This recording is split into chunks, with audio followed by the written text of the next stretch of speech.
Hello, Professor of Laughs here, talking about Bill Hicks, one of the greatest stand-ups of all time. Largely unsung, mostly because he met a tragic fate at a young age, but certainly very few men have more respect in the comedy community than Bill Hicks.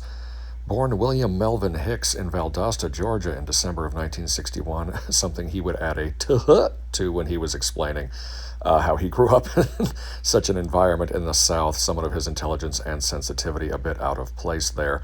His family bounced around a lot before settling in Houston, Texas, began comedy at the very young age of 14 alongside friend Dwight Slade, a gentleman I've had the pleasure of working with many times.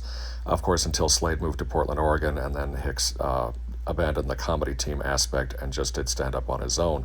According to his friends and even his brother, he was already packing the houses of local Houston comedy clubs as a teenager, alongside some of the outlaws of comedy that were coming through Houston at the time, including Sam Kinison, Thea Vidal, and Jimmy Pineapple. Came from a very supportive family. He would often joke about how they didn't get what he did. They were a classic Southern Baptist kind of family, but they were always very supportive and always loved him. In fact, he often joked that he would do a one-man show in New York called Mommy Never Beat Me and Daddy Never Effed Me. But of course, when you want to make your name in comedy, you do eventually have to make it out to the coasts. At least it was that way in those days. He came out to LA and then eventually to New York. Was often known for his trademark chain smoking, and having abandoned drugs and alcohol, he still did not hesitate to endorse them. Those were two things that were very unique at the time. Smokers were getting kicked out of everywhere. He openly defended smoking and defended the fact that he had done drugs, said he had a great time, and didn't regret it at all. And of course, that's something that you hear a lot more now, but back in those days, that was a very rare take to have. First came to the attention of most American comedy fans on Rodney Dangerfield's special Nothing Goes Right, alongside Andrew Dice Clay, Lenny Clark, Don Irera, Robert Schimmel, and others. At a very young age, he was already diving into very sensitive topics. In fact, Dangerfield himself said he's so far ahead of his time, his parents haven't met yet. He was a bigger deal in other countries as well. To this day, in England, they rank him as one of the top 5 stand-ups of all time. Was more embraced in Australia as well.